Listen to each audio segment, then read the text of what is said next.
It's now time to actually learn.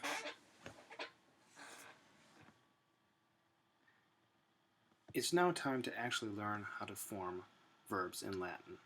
And we're going to start with what's perhaps the easiest, that is the present system of the first conjugation. And so remember, the present system refers to the present tense, I am walking, I love, the imperfect, I used to love, or I was loving, and the future, I will love, or I will be loving. And the first conjugation, just to review, is marked by having that ARE in the present active infinitive.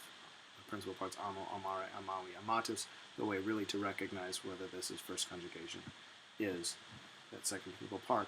And you'll notice that throughout that this A is going to be dominant. So if you want to think of the first conjugation as the A conjugation, you should feel free to go right ahead. Now what we're going to start, is to form the stem from the infinitive. And this stem is going to appear in just about every form of the present active system, the present system that we use of the first conjugation. And the stem is going to be formed from the infinitive by dropping off the RE. Right, so we get woka, or in our verb amo, amare, ama. So this stem is going to be seen in almost every form that we can produce in the present, imperfect, and future. So we're going to take that stem and we're going to add the endings. These are the personal endings. And what I mean by personal endings is that these endings are going to tell us who's doing the action. So O is first person singular, I. S is second person singular, you. T is third person singular, he, she, or it. Mus is first person plural, we. Tis, second person plural, you. And nt, third person plural, they. So we take our stem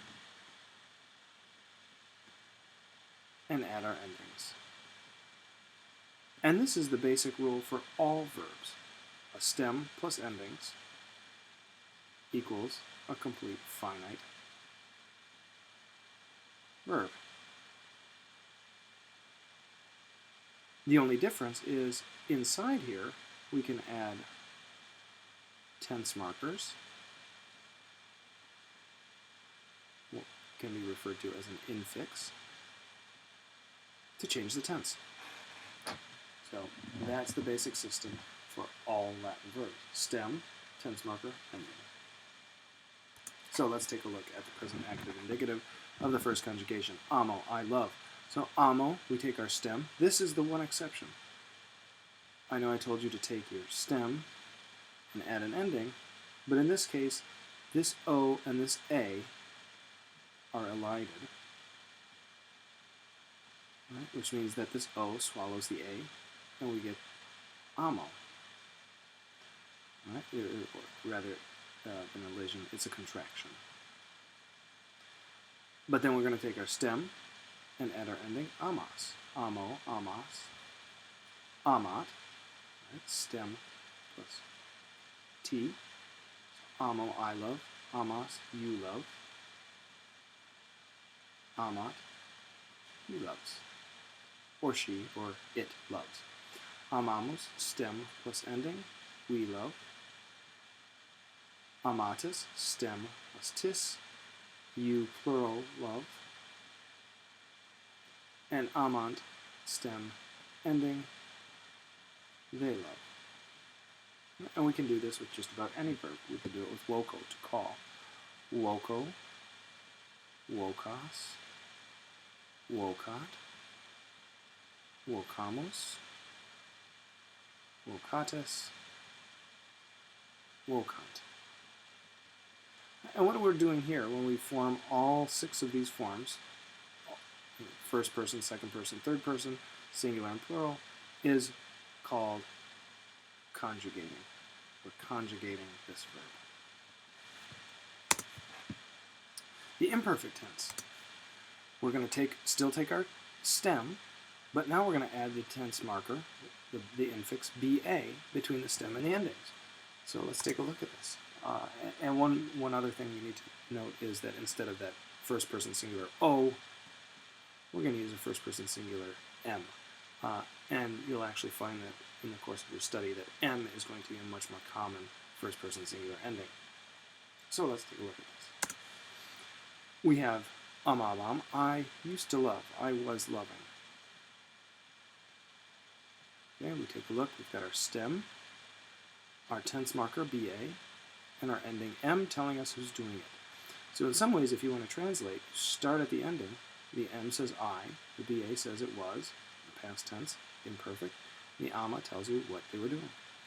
Amabam, ama, bas, you were loving, and ama, bat, stem, tense marker, ending. Notice the endings are similar to the present tense. And this should actually say the imperfect active indicative first conjugation, not the present. Amabamus. Right, so our stem, our tense marker, our stem, and our ending. Amabatas, stem, tense marker, ending.